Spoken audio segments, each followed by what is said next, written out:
Going? My name is Michael, and this is Strangle Holds on America. And this is his number one and number two co-host, Liam Ireton Hewitt. Number one in our hearts, number two in the office. Oh. So, this is a podcast that me and Liam are just now starting out on. This is actually the pilot episode, and it is, in the future, it's going to cover a wide variety of topics. A lot of them have to do with the American political system and just some of the things and ideas that we have on that, and how exactly there's things we want to research about it and present as like a conversation, and make hopefully people who are listening, if anybody's out there, to kind of understand and develop and learn with us. When it comes down to it, a lot of our beliefs on these political decisive topics are that they aren't as decisive as they're put. We can't really have an educated conversation as a nation or even as individuals if we don't understand the concept. And we look at the media nowadays just talking about like the ramifications and how terrible something is, but never actually explaining the effects on someone's life. It kind of worries us because people could be making decisions that they don't fully understand. Yeah. And with our particular topic specifically, it's a lot of kind of vitriol and just a lot of anger between both sides, and we really just want to not shy away from the current political climate, but just open up a place for us to have a conversation and for people to just come and listen and not have to be berated about their ideas or their points if you don't fall within one or two of the groups that you're supposed to be in. The real goal of this is for everyone to really think for themselves and get a better understanding of why they believe the way they do, and that they can back it up. Because even if people don't necessarily all agree on a solution, that doesn't mean that it's a bad thing. It's just as long as we can all understand the same facts and understand that there are problems, I feel like we can really work through them. Yeah, and if we can grow together. I mean, this is, kind of our hope, is that people can listen to us and connect with us and empathize with our thoughts and feelings on a lot of these issues that we don't see as black and white, that we don't maybe have 100% knowledge on, that we're trying to learn more about. I guess you could say it's 50 Shades of Grey. Well, I mean, thank God they can't see us right now, I guess. The first topic we're trying to take down is the two-party system, and we chose a really simple one just to get started, I'd say. Really simple. I don't think anything we cover is going to be really simple, but we're going to have to, I guess, kind of explain how we got here and why we decided to do this topic. So the two-party system itself, I want to be really specific here. We're not going after a political party when we're talking about this. We're talking about the literal two-party system. Yeah. To blame individuals in government and to blame individuals for major systematic failure is something that's really hard to do, because for that individual, whoever you may be imagining, it may have been a very logical decision at the time. So we'd rather try to take down these systematic problems and try to offer solutions to those, rather than trying to chastise a specific person, place, or thing. That's very fair. I am more than willing to come after some people, though, and you'll discover that later. We'll figure out who that is later on in the episode. You'll just have to keep on listening, I guess. So I'm going to, without further ado, I guess we're going to start right off and begin the episode. So I'm going to be starting us off. I'll just be covering a little bit of the content that, I think is important to give context to the whole situation, and just to give us a better understanding of how we got to this system.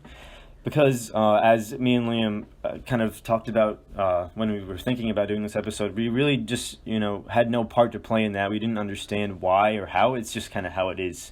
Yeah. And, people just don't question, what did we do to get here? How does this, what breeds this kind of thing? So yeah, it's also about making sure it doesn't happen again, partially, because hopefully I want to find a solution just to have another failure to grow out of. When it comes down to it, I'll be focusing more heavily on gerrymandering, the Electoral College, and partisanship, voting systems, that type of thing for our two-party system. With hopefully some fun interjections. Hopefully that's the idea, right? So again, me and Liam are just two college students here. Actually, neither of us are political science students. So if you guys, we just want to preface this by saying that much, and that you guys can make your own opinions. We just are here to have a conversation and, hopefully inform and entertain a little bit along the way. Yeah, the goal is to think for yourself until you think against me. Well, I guess I'm out of luck, guys. Liam's doing this one on his own today. But all right, okay, so I just wanted to begin looking a little bit at the political science side of things, just to get a better grasp of, what the system, two-party system is, and, how it kind of forms and is regulated.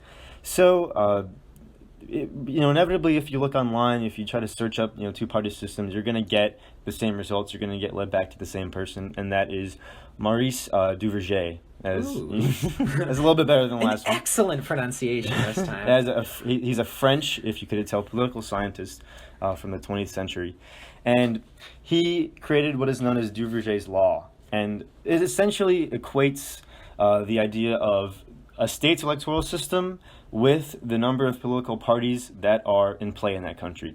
So we're going to get into that a little bit later, but one thing that kind of spawned from Duverger's law and his thinking was William Riker, who kind of came in and added his own spin on it, and he's really the one who really kind of developed it to what it is today and how people see it and understand it. So essentially, what Riker kind of amended to Duverger was that he wanted to make it kind of like an equation in a sense. Like he wanted to kind of present how a certain party or a certain electoral system, could breed and produce how many or a certain number of parties that would then be vying for positions of power in that system. So to kind of give you a very brief look at what that would represent, essentially Riker is saying that with a simple majority, so a single ballot system, kind of like we've got here, is going to lead to a two-party system, and that's just kind of. It is what the system regulates, and it is what the system sets up that it ends up becoming. And that's why you see, with a single ballot system, you're only going to get two challengers. You're only going to get two people who are really going to be in the mainstream vying for power in that position. So then alternatively, you have the second ballot and proportional representation, which, many places outside of the U.S. Enjoy, and that would lead to partisanism. Right now, we're currently in the U.S. using a first-past-the-post voting system, where it's heavily focused on one person, one vote, everyone being completely equal. And what's kind of funny about that is, depending on where you live, your vote matters more than people in other places. Yeah, it's a really tricky system, and I think so going back to what I was saying with Duverger, just that. The system of the two parties came because of how the electoral system was developed. Is really what I'm trying to make with that point. So, given where we are now and how people's votes can count so much more, or so much less than their neighboring states or neighboring areas, it's hard to piece back how that happened and how we got here.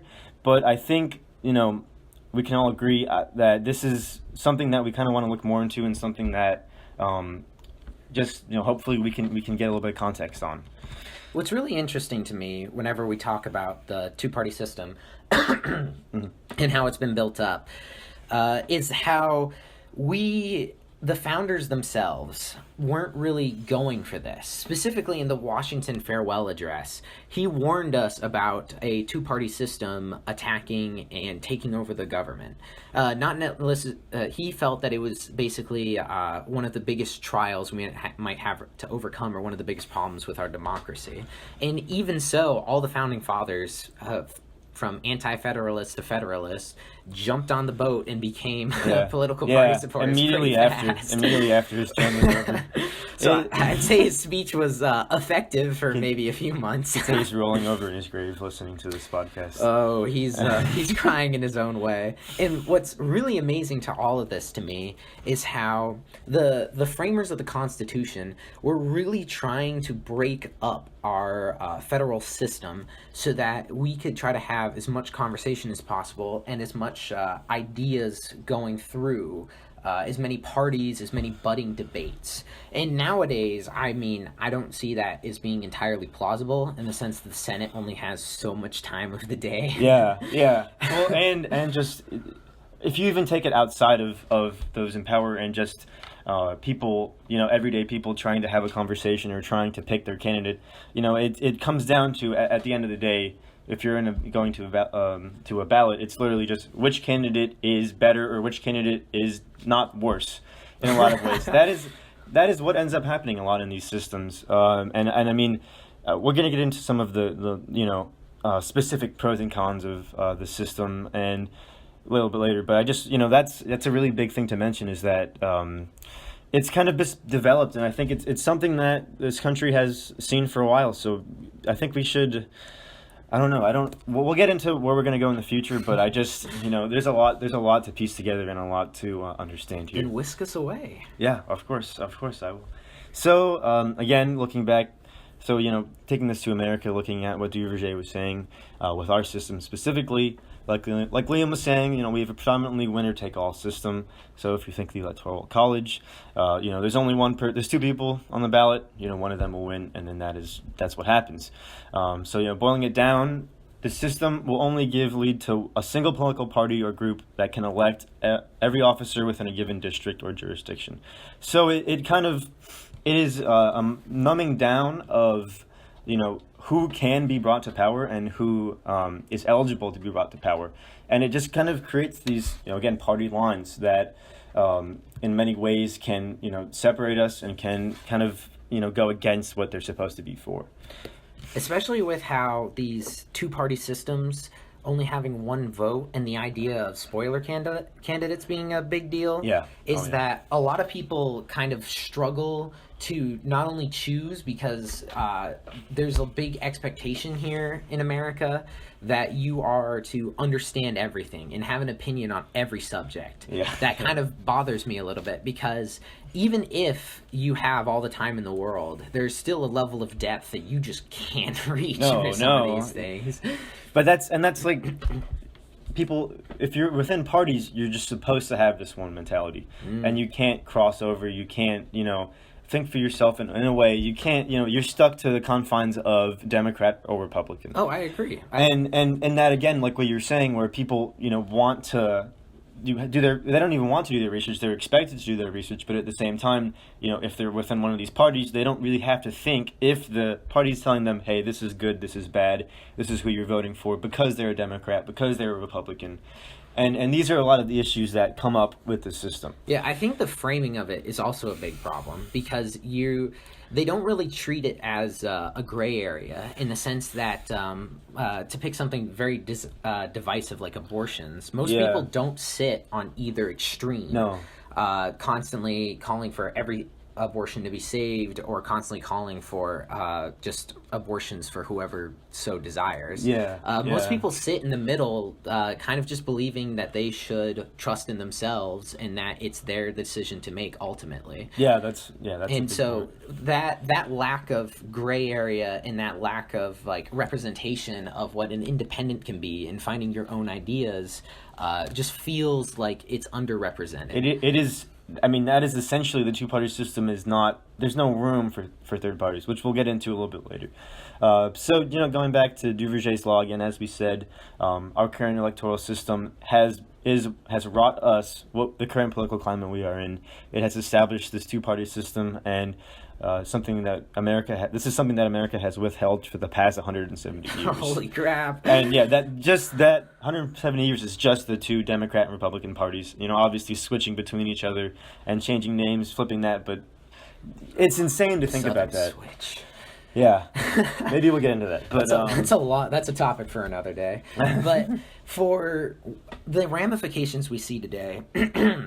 I noticed that for a lot of these districts, even on a local level, they're just single-member districts. You don't really have the option to run against multiple people. And because we don't have any proportional representation, it really feels like some people can win with a plurality of the vote, or they can win with less than a majority. And for that, it can feel really, really bad, because you see people voting for change, voting for parties that they inevitably know will not win, but still kind of treat it as a protest vote, even though they might be very serious about this candidate in their ideas. Yeah. Well, and that's inevitably what comes out of the system. I mean, this system is it, in itself it aids and abets itself to just kind of coexist and just continue to be moving on. I mean, there's nobody crying out for this kind of change, for more candidates to be added within the Republican or Democratic sides. It is everybody outside of that, or those who feel they are not, they do not belong within party lines, that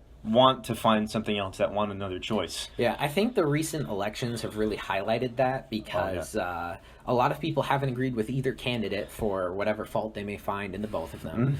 Mm-hmm. This election, the 2016 election, the 2012 election, all of them nearly the exact same in how people have kind of framed it as picking the better of two sides. So to be fair, it wasn't as bad in 2012 with the more divisive ideas.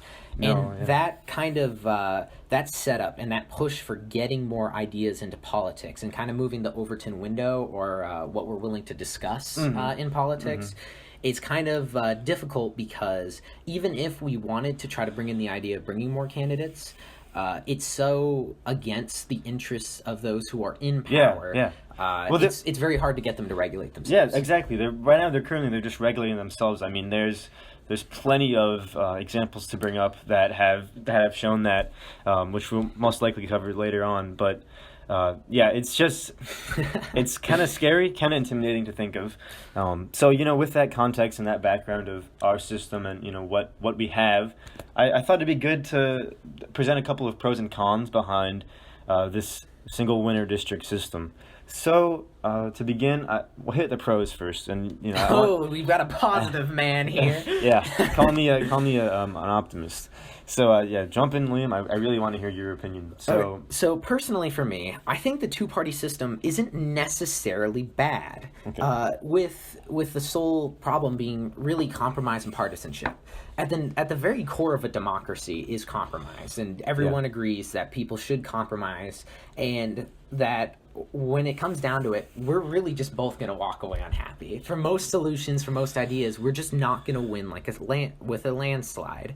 So even then, I don't really feel bad or feel like these parties are inherently at fault, because the very nature of a party is just a coalition to win office. That is just what they're built to do. That's exactly what it is. If they don't win office, they have no power and they can't change anything. And that's just what these Republicans and Democrats are both trying to do, to make the changes that they believe in, or for some of us paid to believe in. For most of us paid to believe in. But the one other thing I do want to point out is that because we have a two-party system rather than like a multi-party system in the UK, a lot of internal struggles aren't seen.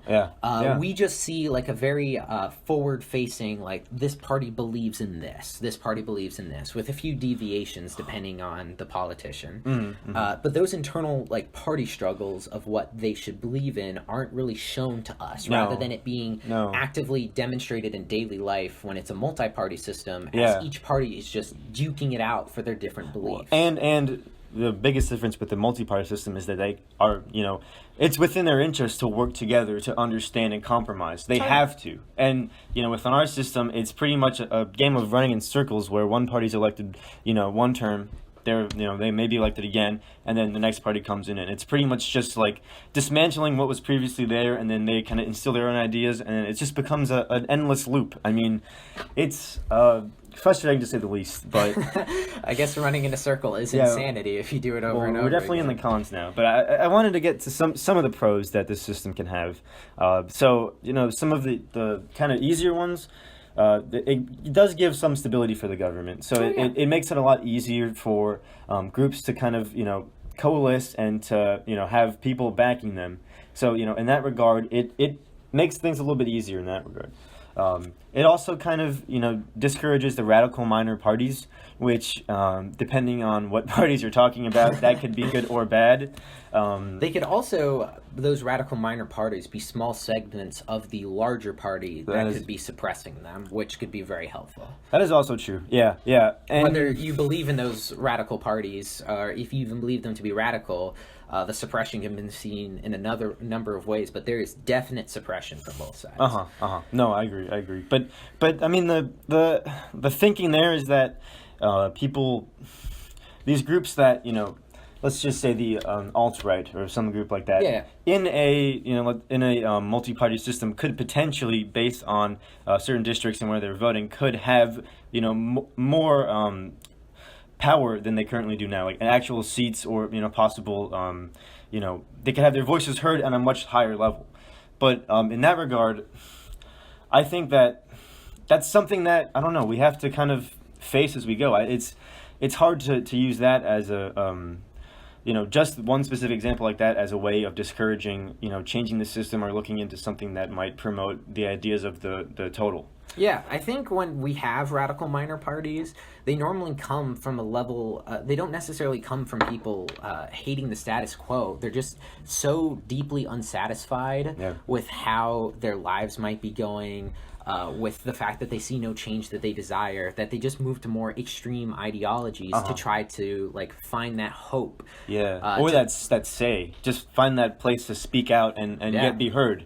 Which is, in a way, one of the cons that the system has. But the last one, we'll get this in there, that it promotes centricism, which is very questionable, because partisanship. Reading that, I highly doubt that. I mean, look at us, so I don't know. We'll get into that. But we'll get into that. One of the things I do want to point out, though, is that the two-party system also makes it a little bit easier for average, everyday Americans in how they choose. Oh, yeah. For a lot of people, friends of ours, keeping educated on politics and trying to constantly keep in the loop is honestly just a lot of work. They have jobs, they have internships, they're focusing on tests, and because of that, they can't really dedicate the amount of time that other people do. Not everybody's got. Not everybody's or is willing to do this kind of thing. So I personally, again, just prefacing that this is opinion, I think putting all that on Americans for them to have to know everything, for them to have to keep up with politics, for them have to have an opinion for so many of these things is kind of overwhelming, since these people are trying to talk about this stuff and they just feel like they can be shut out very easily, and it's so much easier to just go with the party. It is, and but as we were saying earlier, I think to that extent, having parties, it can produce people, having an easier time picking what they want, but at the same time, it doesn't give them a lot of times the freedom to say, this is what I think, even if it is outside of either of those bounds. Do you think you'd extend that to why there might be larger radical groups because of that? Yeah, exactly. Like what you were saying before, that was a perfect example of how these groups are just trying to be heard in a way. They're pissed off, they're angry at how things are going, and that is what's causing these radical minor parties that are supposed to be discouraged to gaining a lot of traction in the recent years. So with that being said, I think we're going to move on to some of the cons. Many of the cons with the system. So one of the biggest problems that I have with this two-party system is that it's not proportional. So when we look at a district, whenever we look at a state, we always look at it as in a Republican or a Democrat. We don't really realize just how much of a mix there is, because there's no really good way to demonstrate that. In the state legislature, before we go too deep into gerrymandering, it doesn't always show the voting representation of who voted for what. And even if we were to move into a more proportional representation democracy, and even if these smaller parties just only get 1 or 2 seats because they just represent that few of people, it still shows that they have a voice, and it still shows that they can have an impact, whether they're radical or not. No, I think just the ability to choose with your own thinking that you want, that these people align with your ideals, and they, currently we might not have that. People are, like you said, a lot of people just feel disenfranchised and feel taken out of the equation entirely with the interests and the current platforms of a lot of major politicians. It's becoming very hard to change politics. Yeah, and that's exactly why something like this, it may not necessarily fix the problems that we're looking at, but it would, in a way, kind of present, like you said, a new thinking and a new group of people to actually, be able to present their ideas. The worst case scenario, in my opinion, to swapping to a proportional representation system would just be that we have slightly few like Democrats and Republicans in the House of Representatives, in local parliaments, state legislatures, where they just don't control as much. They've lost maybe 10%, 15% of seats to smaller parties, which they could still, speaking very frankly, work around. But the fact that they're there and they can have an influence by putting in the legislation, just represent these people behind them.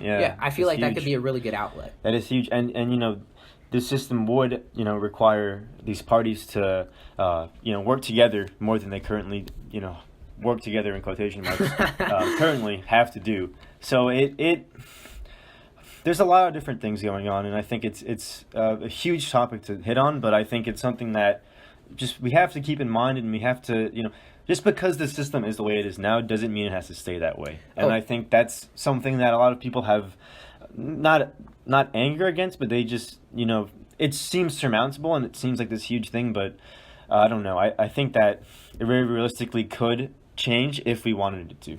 And getting that change is honestly really, really difficult for the average American. Showing up to protests, being there, having to fight for it, emailing your congressman over and over and over again, because it's something that you have to fight for on and off the campaign season.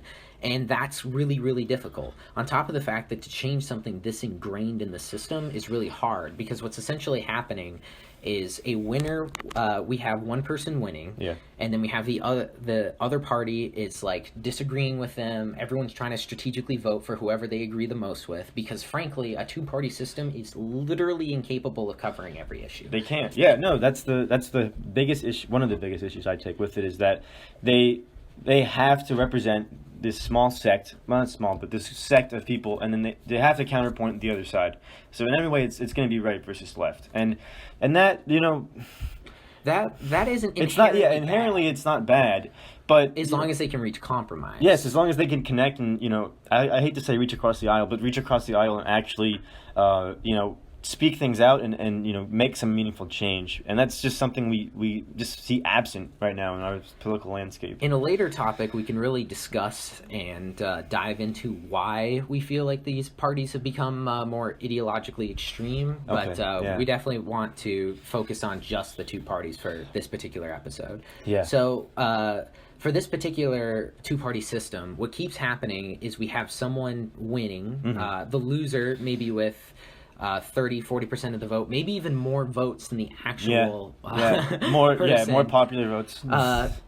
Losing, everyone seeing this, trying to strategically vote around who they most believe in. Then these voters are seeing that nothing is changing. They're seeing these candidates they don't believe in growing so apathetic, voting less.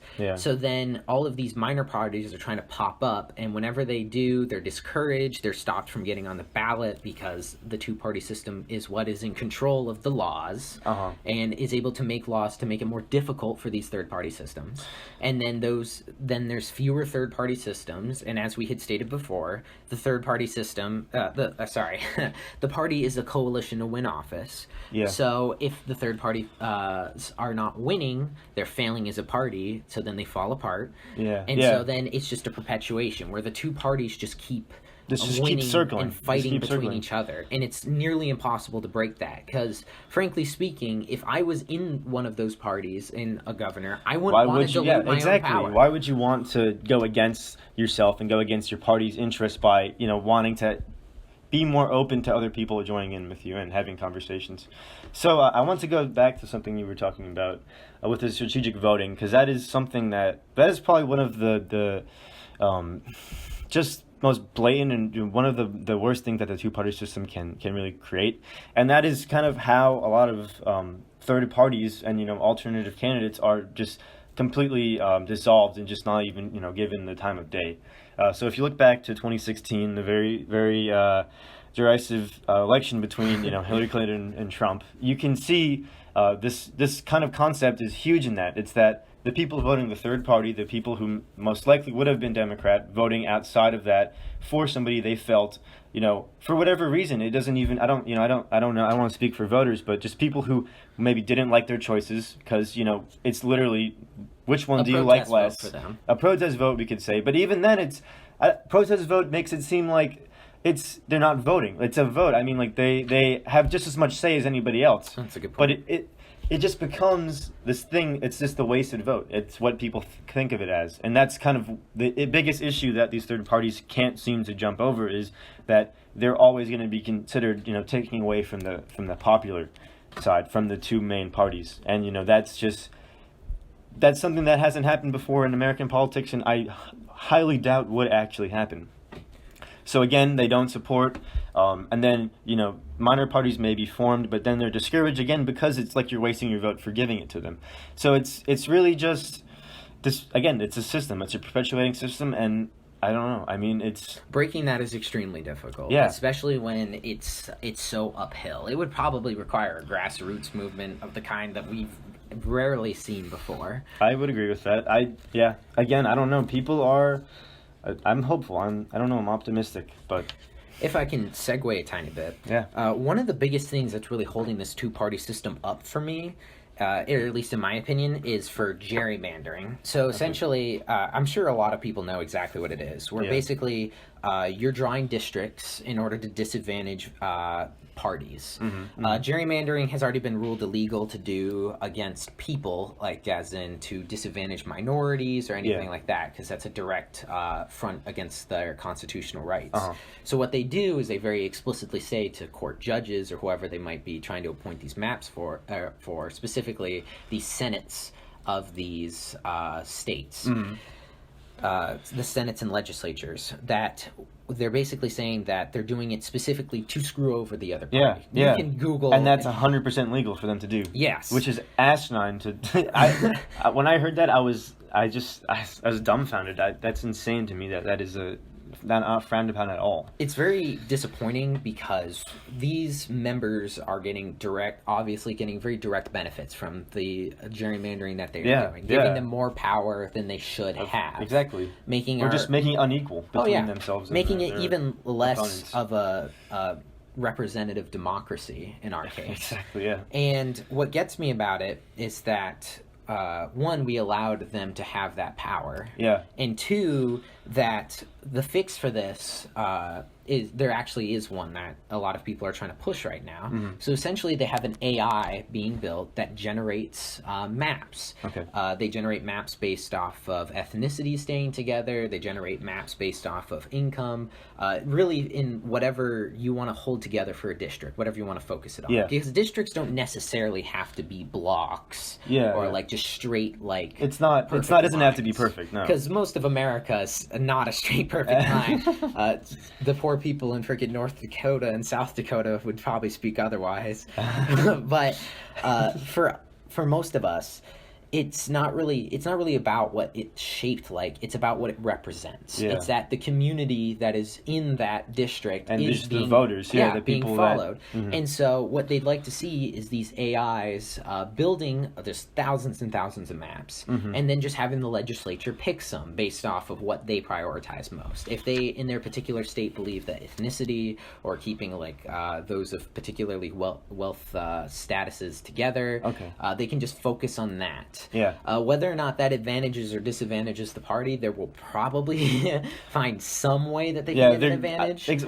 But it's still a step forward. It's a kind of taking it out of their hands of the creation of it. But my biggest thing with that would be, who's creating the AI, and then again, if the same legislator that's voting these obviously gerrymandered, elections to be set up and these districts to be created, are the same ones voting for these AI-controlled, maps to be made. So it's the same people. We're pretty much giving the bank robber the keys to the bank and telling him to, have a great day and, keep the place on, the lights on for us. Like I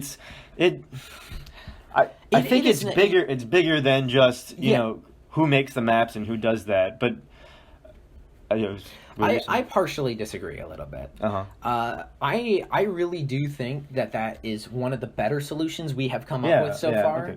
And implementation would no doubt be difficult because of that, because the AI itself would have to be... It has to be programmed by somebody. By someone who has probably some bias. Yeah. But if we were to put that through as independent a council as we could, where their focus is on national and making one system to try to cover as much as they can, and just like focusing on less about the particular states that they are in and focusing on making sure the national is better, I feel like that could lead to maybe a better solution. I agree with that. Either way, there's still a lot of problems with that idea still. Yeah, I agree with that. I mean, the one thing I would say with that is, handing it off to somebody outside of the fact, looking at the national interest or looking at the statewide interest, isn't inherently wrong, but I think, the people within those communities are going to feel disenfranchised and feel taken, not advantage of, but they're just going to,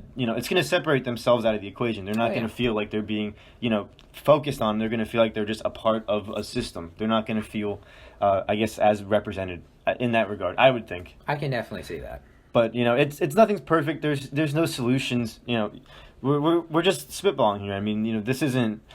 We're not trying to come up with solutions. We're just trying to understand, maybe how we can see a future or how we can take these things further. So I guess with that being said, did you want to touch on any history or anything in that regard, or what were you thinking? The only other thing I wanted to tap on with gerrymandering is that it actually started in 1812 with the Federalist Party, where what they did is they disenfranchised them for the for bonus representation for the Democratic Republicans at the time. And honestly speaking, personally, I think the only way that we'll ever fix gerrymandering is probably a constitutional amendment to really work it out. But that's all my thoughts. Yeah, constitutional amendment. That sounds very difficult, far-fetched, to say the least. But it's sad that gerrymandering is such a big, and not even, I would say, understated in a way, because it's perfectly legal to do what they're doing. But it's just so blatantly wrong that it just feels, it's just conflicting to think of, like, looking on America, looking on this country that you'd think would be this bastion, quote unquote, of freedom and of protecting civil liberties of those individuals, to then, quote unquote, quote unquote, to then, just blatantly rig these things against the very people they're supposed to be, protecting and presenting. I don't know. It's just... It's baffling. I think trying not to dive too deep into it, breaking those norms initially, those societal norms where we expect people and representatives to act certain ways. Once they've been shattered, it's really, really hard to put back. And a lot of rules that we have that do look over our democracy as a whole are just unspoken. When you're playing a chess game, there's not an explicit rule that says, like, don't drop kick the other player or cheat or anything, like, or like set up a camera in the corner. It's like, what is going on is that these norms, these expectations that you're not going to get drop kicked while playing chess are being broken, and that's what gerrymandering has done. That's very true. Yeah, that's very true. That's like a Pandora's box. It really is. It very really sad. Is. I would not want to get drop kicked.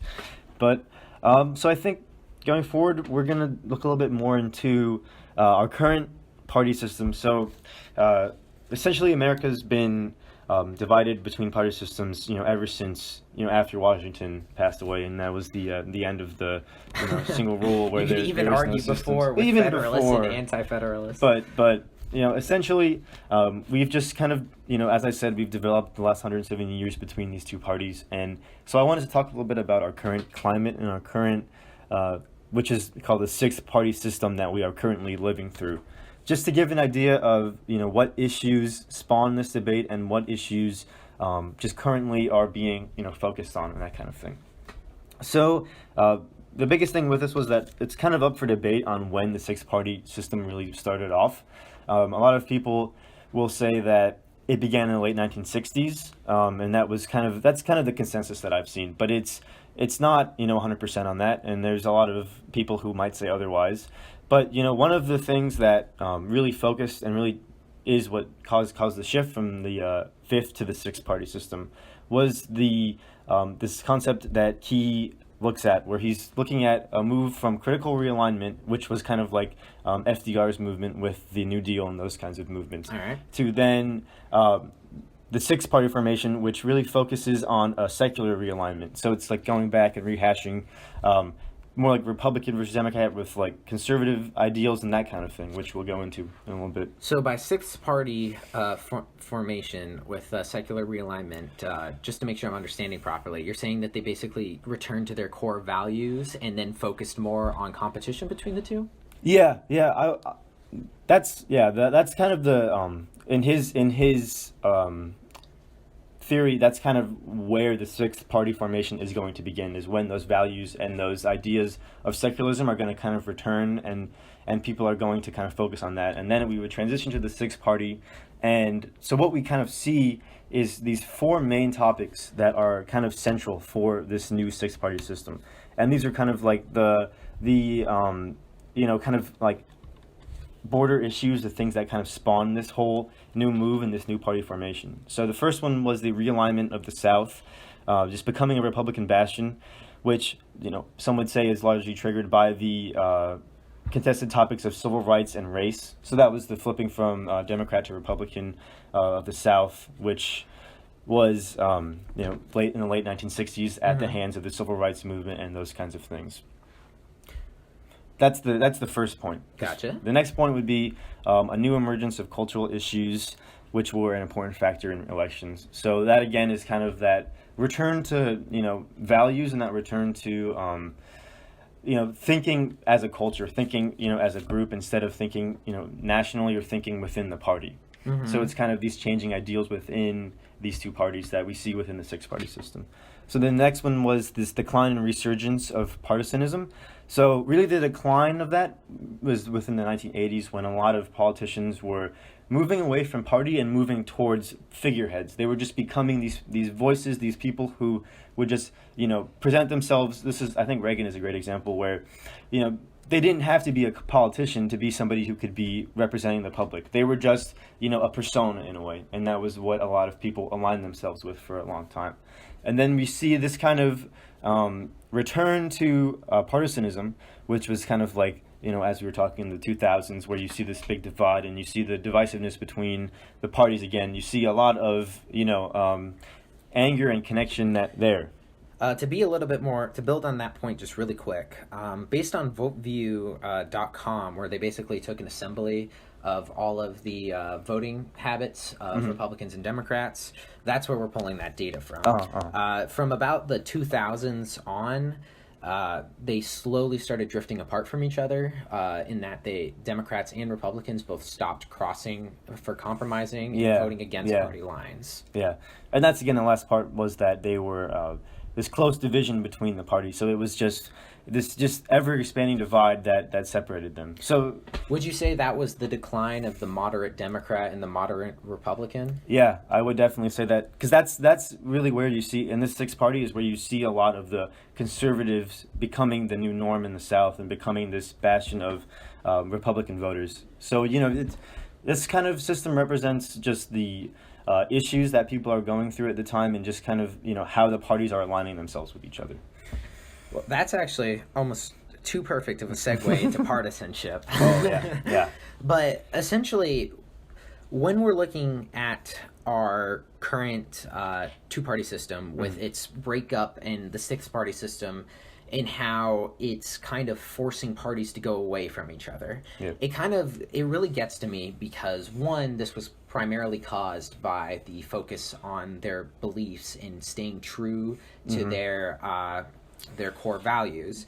Arguably, a lot of this started in about the 1990s with Rush Limbaugh. If you happen to know who he is, he got the medal. Yeah, I was going to say the medal of, was it not honor? No, honors for the military.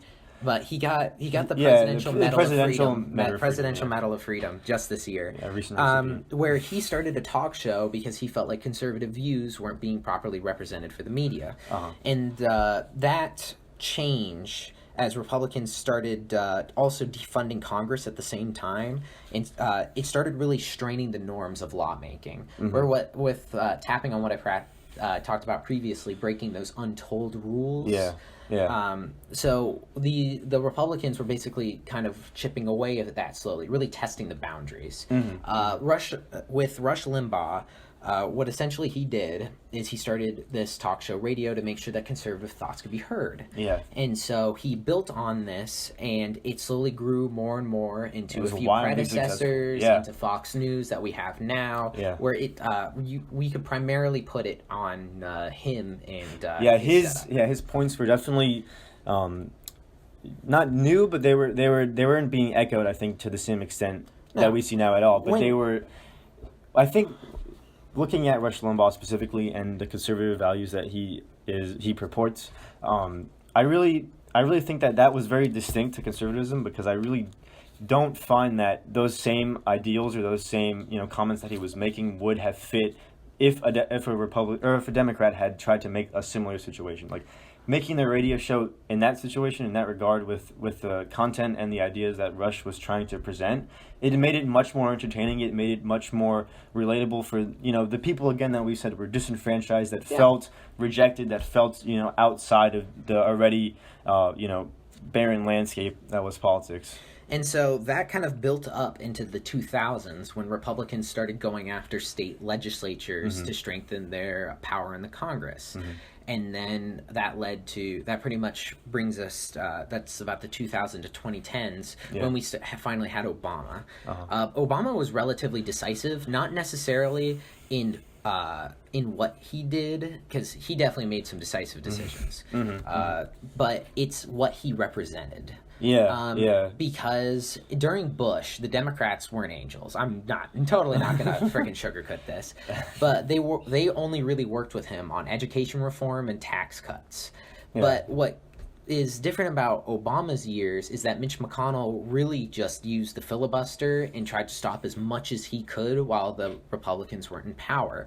And that kind of change, rather than him pushing for more compromise, when he specifically left the Supreme Court seat vacant for the next president for a year, knowing it was his last term. That was very unprecedented. No one really pushed Nobody for would that think stuff that would intentionally. Happen. No. So, but that was kind of a kind of representing what you were saying earlier with the unspoken rules of this is something that would never happen. So we think, and then that's what happens. They end up bringing that in, and that was actually a huge part of how they kind of gained their power and what they did with that. As this is developing, Fox News and a lot of media around the Republicans is just growing very, very limited. They don't have as many outlets they feel they can relate with. So then they grow more and more into things like Fox News, where they can hear their voices heard. And so it's really disappointing to me that because of that push to be heard, it kind of became a little bit of an echo chamber, and it started kind of taking their more radical thoughts and bringing them to the forefront. Forefront. I was going to say because to put it mildly, for the conservative ideology, the idea of paying less taxes, the idea of less government oversight is inherently not bad. No, I would agree with that as well. I don't mind getting less taxes. Less taxes, kick ass for me. Yeah. So, but within that within the Conservative Party, already being moved to the right, the farther right they moved, the less crazy it seemed. In the sense that if they were already right, just a little bit more right, just pushing it wasn't bad. No. On top of the fact that we had primaries and caucuses that were kind of pushing for more party insiders, and the fact that their biggest runner-up, along with gerrymandering, was people within their own party. And so this all kind of melded together into Republicans getting a lot of representation in our government over Democrats. And so the Democrats are now realizing this, since give or take the first few years of the Obama administration. And honestly, they're feeling like suckers for not taking more power themselves. Because they're looking at what the Republicans did and probably given the right circumstances, they would have done the same thing. Yeah, they're probably kicking themselves. There's nothing wrong, and I just want to stress, there's nothing wrong with Republicans going after state legislatures. There's nothing wrong with them trying to find like outlets for them to understand. Okay. The only thing that really worries me about how this has happened is that because they have only had one outlet rather than more moderate Democratic outlets like MSNBC, CNN having multiple, they kind of just all grouped it into one and just had to make a broadcast for the entire conservative party. Yeah. And that kind of made it difficult for them to, at least in my opinion, to kind of stay nuanced, to bring in other ideas, because they were really only serving one audience. That's 100%. Yeah. So, and like, that, I think that is a huge, again, turn back to the two-party system and, how these, again, these groups in power, these people who, don't want to give up the power, they want to hold it for themselves, are, it's a similar thing. They're building this brand. They know that they can reach their audience. They know that this is a, pretty much it's a politically leaning, institution, Yeah. I'd say. So they kind of have a guaranteed audience. They're really never going to lose Republicans or conservatives as an audience. So they can kind of just bank on that. And, but at the same time, I look at the other aisle. You look at CNN, you look at MSNBC. They very much are trying to do the same thing the other way around. Oh, with most the other definitely. party. Some of them. Yeah. A lot of more, I wouldn't even call it alt-left in the sense that alt-right kind of has its own persona as very, very like racist, very negative. Yeah. But if for those who are farthest left, they are themselves doing their own outlets, setting up their own talk shows, setting up their own ideas, and very much following a very similar path that Rush Limbaugh did, just a different tech and a different time. Different time, and and it's like, it's almost that after everything that's happened, and after Rush Limbaugh and the just kind of comparison from now to then. It's almost like you can't fault them for doing that. You can't fault them for wanting to do that. It's a product of the system. Yeah. At the end of the day, that's what this has become. Like Fox News needs to make money. They're a company. That's the goal of a company, and they have a viewership base that doesn't like it when they go against the president, and so they don't go against the president. They didn't. I seriously would be surprised if Fox News, MSNBC, CNN, any of them are trying to alienate people and really trying to like spread an immense amount of fear, hate, anything, because frankly their focus is on the bottom line. And it really does worry me sometimes whenever I hear these headlines, see these notes, and I just have to wonder to myself, like, how much money are they making off of this? Like, are they doing this because they think it's legitimate, or are they just trying to like cover it because because it's what's going to make them money? I mean, this is a huge topic. That whole media conversation is something I'd love to, bring that we up should probably step away for a little bit. But like with partisanship, what it's kind of forcing a lot of people to do is it's forcing them to choose between the lesser of two evils. Yeah. Because in our most recent elections, a lot of it has come down to who you like least, especially with people disliking so many of the candidates. And I feel like what's really caused a huge issue with partisanship is the Electoral College, which is our last topic for today. All right. So, to give a little bit of background here, our Electoral College is based off of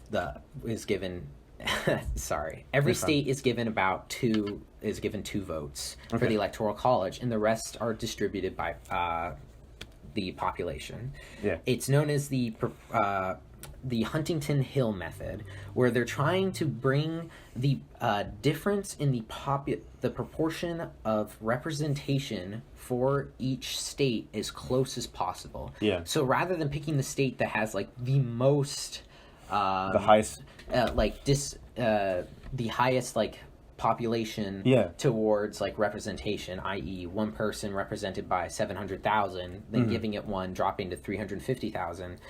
What they're trying to do is strategically place it so that they're like trying to drop the overall average of all of those numbers. And that's, again, this is a very brief overview. If you guys want to look into it more, again, it's the Huntington Hill method.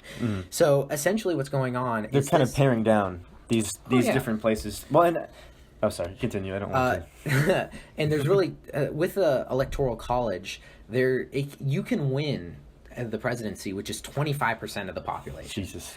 25%. Now, keep in mind, there's two catches to doing it. One, it is mostly rural states that have the highest population to representation. The lowest. The lowest, Sorry. which would then be the highest amount of votes they're going to receive from the Electoral College. I messed that up. You're fine. And for that Electoral College, it's kind of built so that we've had it with too high of a failure rate, where the populist vote is not the one that's winning. Yeah. Whether or not it won in or not in anyone's favor, it's just a flaw in the system. And doesn't factor in. On top of the fact that the Electoral College has so many failures, especially recently, where it's not really going for the popular vote. There's actually been a big push for what's called the National Popular Interstate Compact, where if they get the states sign on, and they count on two things. One, they count on the fact that if they have the majority of Electoral College votes, they can then decide the president as a bloc. Yeah. And the second thing they count on is that these states won't do anything until they get that majority, and then they'll just vote as a group. Okay. So essentially, what they're all backing the particular person that they want based on the votes that they're being received. So I think the best example is if someone were to have 60 million votes and the other person were to have 70 million, but the 60 million individual won the election because of the Electoral College, what they would do is they would pool their votes together and make it so that the one with 70 million votes would go through, because they had the higher population. Sorry, the higher amount of people. So I have a lot of hope in that, fixing the Electoral College, because it's going to essentially lock it in a constitutional prison, because it's very hard right now for us to pass anything for a constitutional amendment, considering it requires so much work. Yeah. And for them to backdoor it like that, where it's instead state laws exercising the fact that they can vote however they like to take control of the Electoral College, I feel like that's much more plausible. Yeah. It make the entire system irrelevant in the coming years. That would be something. And as you said, they are currently enacting that. Do you know how many states have signed that? They are over halfway there to the majority. And to my knowledge, they won't reach the majority for a few years. Though, to be fair, there are enough. The legislation is pending in enough state legislatures that they do have a majority in that sense. Assuming all of it passes. Assuming they accept it. Yeah, that's a big if, but... Yeah, it's more than a big if. It'll also probably start the Supreme Court fight of the ages. Man, that'd be cool to watch. That would be awesome. We would literally have a friggin' fight to the death from 20 states versus literally every single other one. Yeah. It'd be awesome. It'd be awesome. Especially if one of the states goes against what their population voted for. Oh my god. Yeah. Oh my god. There's a lot of problems with the plan, but it could be super, super interesting. At least it'd be super spicy for the people at home. And the final thing I really wanted to point out about this is that in our National Congress, and specifically in our, not in our Senate, but our House of Representatives, it is about 750,000 people being represented by one individual. Yeah, and that's the average of the total. Yeah. And that's insane to me. Yeah, that's insane. Even putting aside that it's a two-party system momentarily, that is just I couldn't imagine representing that many people. I can't represent freaking 30 people in my club properly. Well, and then you think about, obviously they're going to be a Republican or a Democrat. That counts out. Let's just say 50-50, you're on one of the other sides.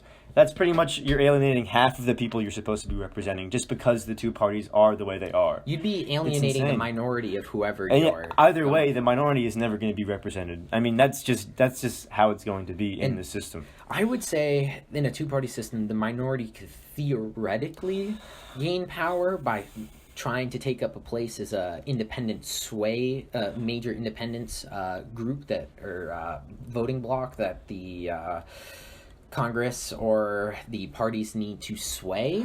Yeah. But other than that, that would And require... then that would see that is the thing, that it would require people to not feel like that their votes are just being wasted by voting third party. They'd have to make it feel like their votes are going to stand for something and that they want to use them in that way. And they'd have to do it consistently enough. Like, exactly, part of the reason is key. college is freaking rising in prices, because most kids our age don't vote. Yeah, it sucks. That's huge. That is huge. Well, you're giving us some hope, I think, Liam. I think it picked it up at the end. They had to be in the first half, but If you want just a slight bit more hope, okay, that things will work out here, it's that even though our two-party system has some major flaws in it, we, as a nation, especially with like the Black Lives Matter protests going on right now, we have shown that we are capable of doing those larger protests. We are capable of mobilizing to that degree. And even if our politicians don't hear our message properly, even if everyone doesn't agree with what we're saying,